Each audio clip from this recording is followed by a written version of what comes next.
Assalamualaikum warahmatullahi wabarakatuh. Kali ini video permintaan penyembelihan kelinci, pembedahan kelinci untuk pasien metode pengobatan terapi kelinci, yaitu untuk pasien atas nama inisial RAS dari Surabaya. Kameranya didekatkan.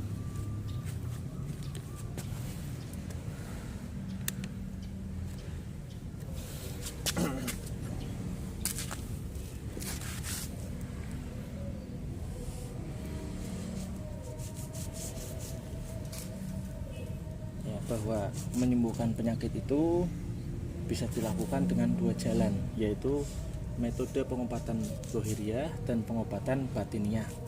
Metode pengobatan zahiriyah itu pengobatan yang manual, yang alami, seperti misalkan pengobatan dengan dipijat, refleksi, minum obat, minum jamu, minum herbal, bekam, seperti itu. Kemudian ada pengobatan namanya pengobatan batiniah atau terapi batiniah, yaitu pengobatan dengan batin, dengan energi doa, dengan kebatinan. Seperti halnya terapi kelinci ini, yaitu ikhtiar pengobatan dengan cara memindahkan penyakit ke binatang kelinci atas izin Allah, termasuk terapi batiniah, pengobatan dengan energi doa. Kemudian terapi batiniah juga ada berbagai macam. Ada yang metodenya memindahkan penyakit ke kambing, ada yang memindahkan penyakit ke kelinci. Namun oleh karena semua pasien-pasien kami memintanya dengan kelinci, maka demi kemaslahatan dan kemanfaatan umat, maka saya yang diamaliyahkan adalah menggunakan terapi kelinci. Ya, ini nanti dikuliti, kemudian kita nanti cek penyakit-penyakit apa saja yang terpindah ke kelinci atas izin Allah.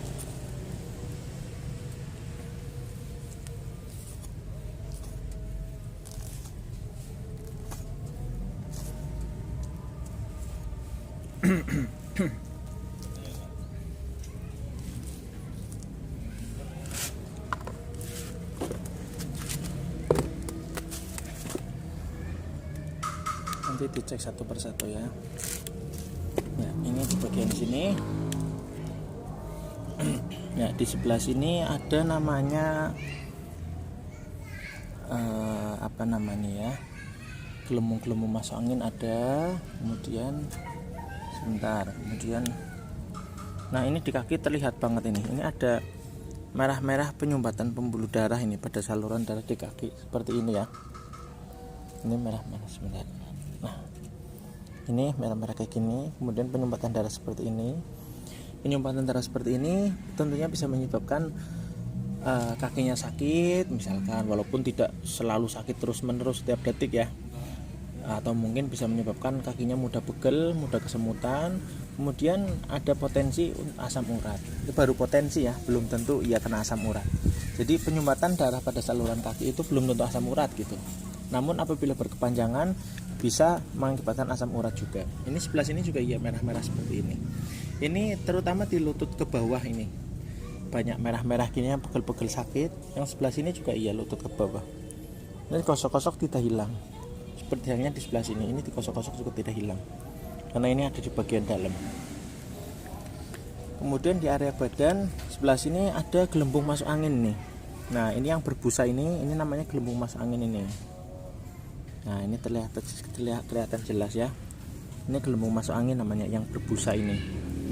Gelembung masuk angin itu adalah masuk angin yang masuk ke dalam tubuh selama sudah lama gitu. Masuk angin yang masuk lama ke dalam tubuh, kemudian tidak bisa keluar. Nanti jadi gelembung-gelembung seperti ini. Yang mana bisa mengakibatkan sumber masuknya penyakit-penyakit yang lain, karena gelembung masuk angin itu bisa mengakibatkan imunitasnya berkurang. Bisa mengakibatkan demam, badan lemes, bisa menyebabkan mudah masuk angin, bisa menyebabkan meningkatnya cairan asam pada lambung, bisa menyebabkan sistem darahnya tidak stabil atau tensi darahnya tidak stabil. Bisa juga menyebabkan mengeringnya pelumas pada sendi-sendi tulang. Makanya ketika orang lagi masuk angin itu kan suka pegel-pegel linu gitu kan di tulangnya. Seperti halnya gelembung masuk angin yang banyak seperti ini. Lebih-lebih menyebabkan linu-linu di area tulang karena pelumasnya kering. Nah, sebelah sini juga ada lagi nih. Ini juga ada lagi gelembung masuk angin sebelah sini. Kemudian di mana lagi? Ini juga ada ini sedikit. Nanti coba di area yang lain. Nah ini juga ada ini banyak ini. Nah di sini ada. Terus kemudian ini belakang sini ada. Nah ini merah-merah kayak gini, ini yang bikin mengeringnya pelumas pada sendi tulang ini, yang bisa bikin kayak tulang belakangnya pada pegel-pegel misalkan. Ini kan bisa mengakibatkan pegel-pegel itu kan, tulang belakangnya pegel-pegel kayak gini pada merah-merah. Itu lebih karena diakibatkan karena banyaknya gelembung masuk angin yang mengakibatkan mengeringnya pelumas pada sendi tulang. Ditambah diakibatkan dari kecapean, itu kan tenaga terlalu diforsir. Juga bisa disebabkan karena kurangnya kalsium atau vitamin D juga bisa. Itu banyak faktornya, banyak. Namun mudah-mudahan penyumbatan darah yang di kaki ini, penyumbatan darah yang di kaki-kaki ini ya, penyumbatan darah ini di sini atau mungkin yang di sebelah satunya lagi. Kemudian gelembung-gelembung masuk angin yang di sini banyak sekali tadi. Itu bismillah sudah kepindah ke kelinci atas izin Allah, maka insya Allah mudah-mudahan di pasiennya itu gelembung masuk angin serta penyumbatan darahnya sudah berangsur-angsur kepindah ke kelinci, sehingga berangsur-angsur hilang, agar mendapatkan hasil sehat walafiat. Amin ya rabbal alamin. Biar badannya enteng, biar badannya plong, seperti itu.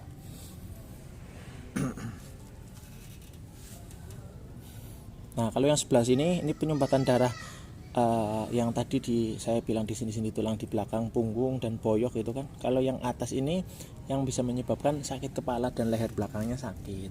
Namun bismillah mudah-mudahan juga kepindah ke kelinci supaya penyumbatan darah di belakang leher dan belakang kepalanya supaya bersih, sehingga pasiennya diberikan kesehatan oleh Allah Subhanahu wa taala. Nah, ini dibuka. Jadi memang namanya gelembung masuk angin itu kayak umum ya, maksudnya umum, hampir setiap orang sakit atau mungkin bahkan orang sehat itu mungkin ada masuk anginnya di dalamnya.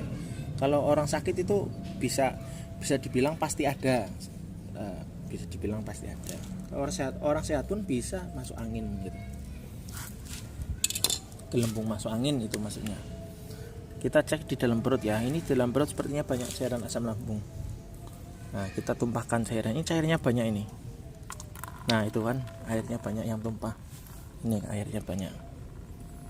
Kayak gini. Itu airnya. Itu netes. Nah, cairan asam lambung itu juga tidak baik untuk kesehatan perut bermasalah. Cairan asam lambung itu bisa disebabkan karena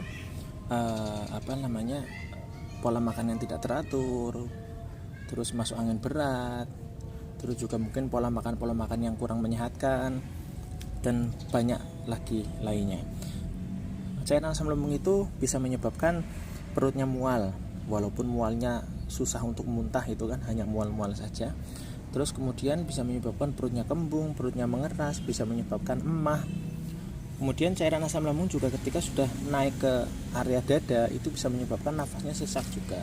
Bisa menyebabkan ulu hatinya sakit, yang di bagian dadanya sakit itu juga bisa. Artinya sakit itu kayak sesak gitu kan, kayak sesak. Kemudian cairan asam lambung itu bisa dibilang satu saluran dengan cairan asam yang ada di otak.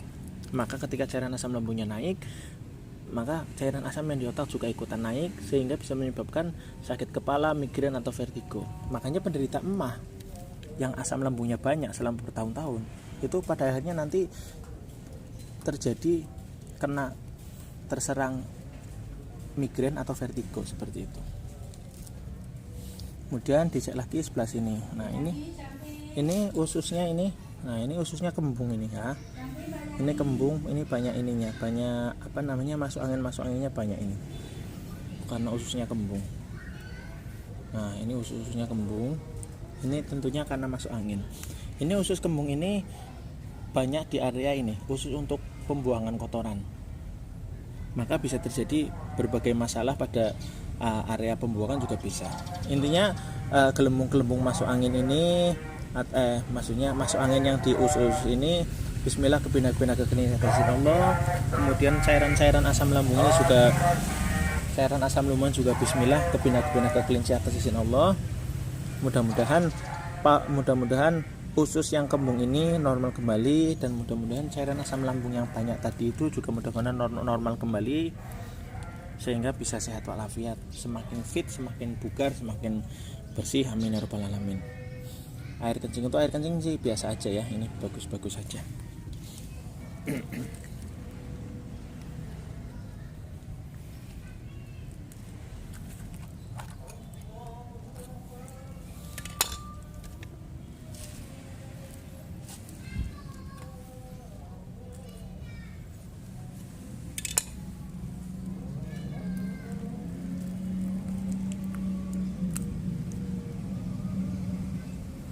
Nah ini kelihatan ini ya, di area tenggorokan ini.